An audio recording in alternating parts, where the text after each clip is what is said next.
This is Gene Monteristilling. Welcome to the Tapping Q&A podcast recorded live to tape from Williamsburg in Brooklyn. This is episode 477, originally aired September 2nd, 2020. Everybody, hope this finds you well wherever you are and whatever time of day you're getting a chance to listen to us. Thanks for spending some time with me today.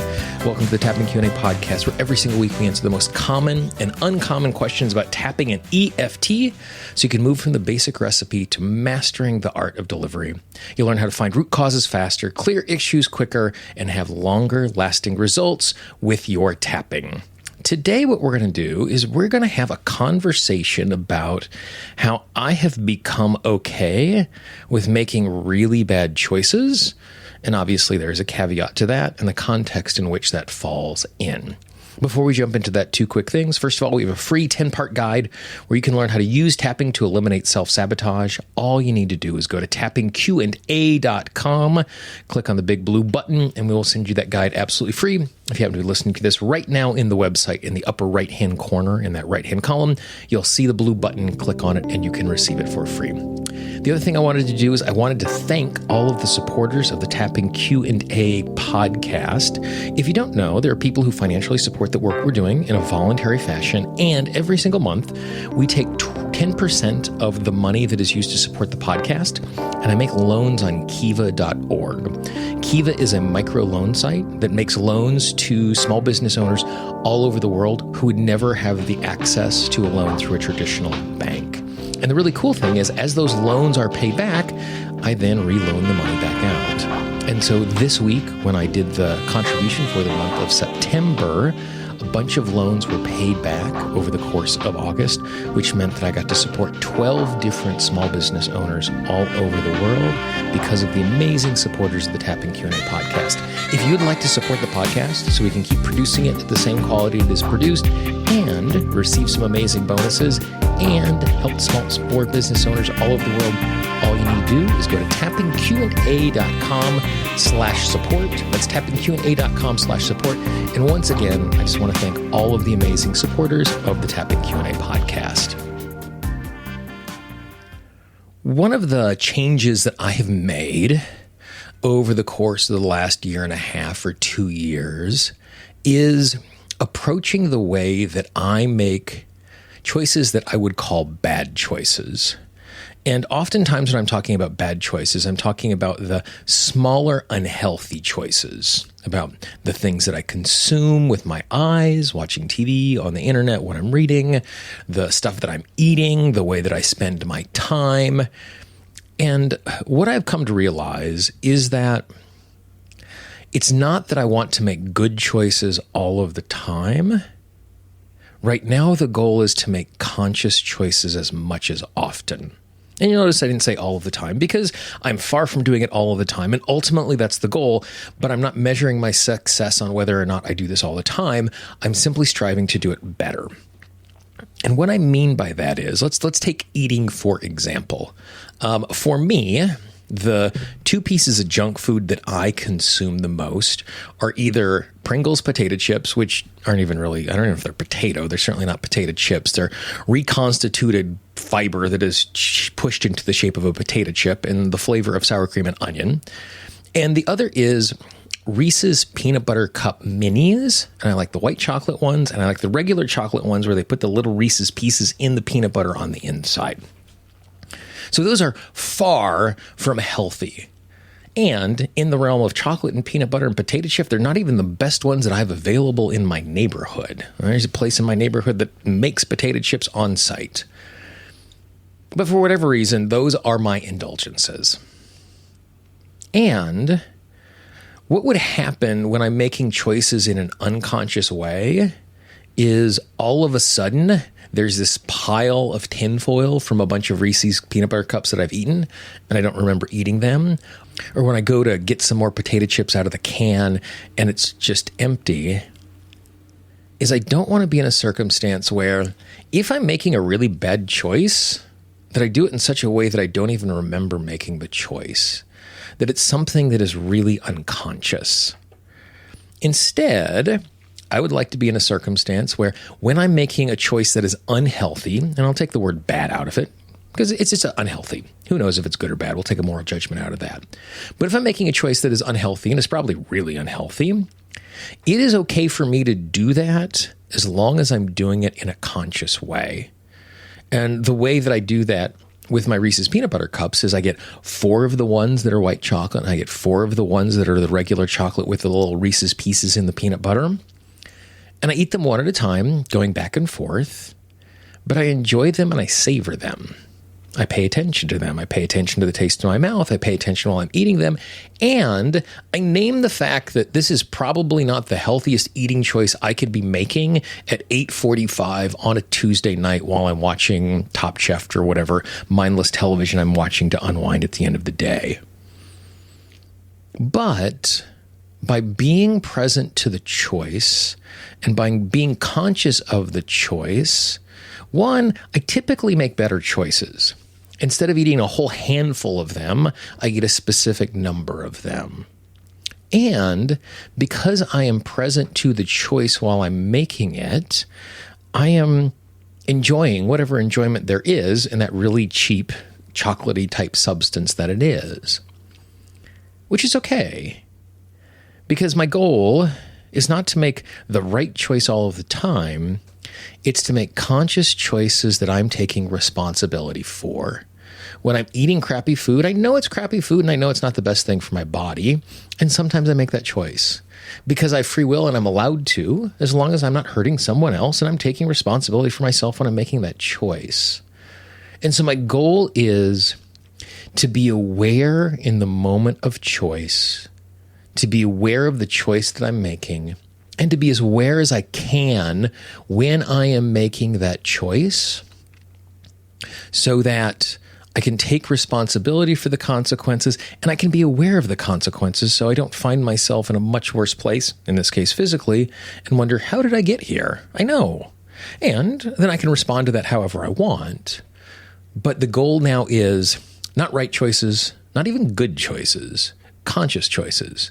Because if I'm making those conscious choices, I'm going to be more deliberate about my day and I'm going to be healthier. And so one of the things that I've found that really helps me to support that is tapping on the idea of being conscious aware at the moment of choice. And by stating that as an intention before I'm out there making choices, I'm much more likely to do it. And so it looks something like this. Do me a favor, if you want to tap along, if you want to indulge in this type of approach to choices, tap on the side of the hand, take a nice big deep breath for me. And just move from tapping point to tapping point in the order that makes the most sense for you, just repeating after me. I don't always make the best choices. Sometimes I make really detrimental choices. I make choices that hurt me. And I make choices that I know are bad for me as I'm making those choices. It's really easy to beat myself up for making bad choices. It's really easy to feel overwhelmed by the consequences of those choices. But I also recognize the fact my goal isn't to make good choices all of the time. My goal is to make conscious choices. Because when I make conscious choices, over the long term, I do make better choices. But more importantly, I'm in the moment with each choice. I'm aware of who I am.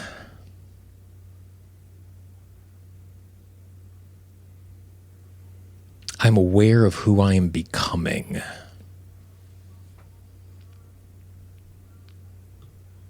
And as long as I continue to do that in a conscious way, I'm going to move forward in a thoughtful fashion. I'm going going to move forward in a deliberate fashion.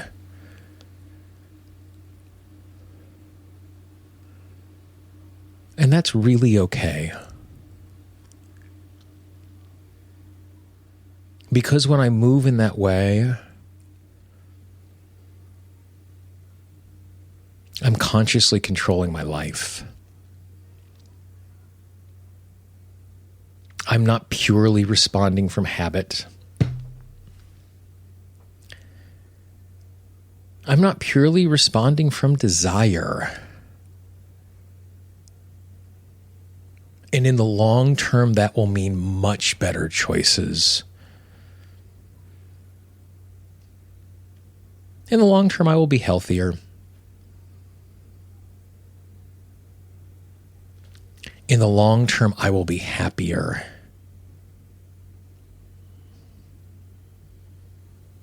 As I navigate this in big and in small ways. It is okay if I make an unhealthy choice. I just want to make that unhealthy choice in a deliberate way. Then I'm taking responsibility. Then I'm in the moment. Which makes it easier for me to move forward in a healthy way. Nice deep breath. I would be willing to bet as we tap through this that you had a lot of resistance to the idea that it was okay making bad choices. And I'm not here to try and talk you into my point of view, and I'm not here to convince you that that's the way that you should be moving forward. But for me, it has really made my day-to-day existence feel significantly healthier because when I'm in the moment of the choice, I'm less likely to be beating myself up after the choice. And when I'm in the moment making the choice, I just make better choices. Even when I'm making choices that are probably unhealthy, I do them in different degrees, and I do them in a way that I'm owning them so they don't impact me in such the same way. I would love to hear your feedback on this. And I know I say that all of the time, but this is a more provocative idea than what I normally share in the podcast. And I'd love to hear your thoughts on it. Please let me know what you think. I can always be reached, Gene, Gene, at tappingqa.com. Or if you happen to be on that website, click on the contact link up above. You'll send me an email. It doesn't go to a VA. I get all of those emails. I love hearing from listeners just like you. If you happen to be listening to this show in the free Tapping Q&A app, just click on that contact link. When you click on the contact link, you have the opportunity to send me an email or even a voice memo for right inside of the app. I would love to hear from you. I'd love to hear your thoughts on what we are sharing here. If you know someone in your life who could use this, please pass it along. The easiest way for someone to find a new resource is from the recommendation of a friend. And the single highest compliment you can pay me about my work is to recommend it to a friend. I love it when people send me emails and let me know that they love the work and how helpful it is. Keep doing that. I'm never going to say no to a compliment. But if you really want to take care of the show, share it with a friend so that this can continue to touch more lives and find people that I would never be able to find with something that is at least thought-provoking, even if they don't agree with what we share today. If you haven't done so already, please subscribe to the show. You can subscribe to the show in Apple Podcasts, Google Podcasts, Pandora, Spotify, and everywhere you find audio. Just search Tapping Q&A. Click the follow button, the subscribe button, or whatever the button is in that ecosystem. The reason why it's important to do that is so that it's easy for you to be notified when new episodes come out so that you don't miss the amazing free content we have. And if you haven't in a while, go check out that podcast archive. If you go to tappingpodcast.com, you're going to find every episode going back over 11 and a half years. There's almost 210 hours of free content waiting for you. If there's a topic that you want to tap on, we've probably tapped on it or talked to an expert about it. For the Tapping Q&A podcast, this is Gene Montrastelli. I hope you have a great day, and I will talk to you real soon. Bye-bye. The Tapping Q&A podcast is copyright Gene Montrastelli Tapping Q&A. All views expressed by guests are those of the guests and not necessarily of Gene Montrastelli and Tapping Q&A.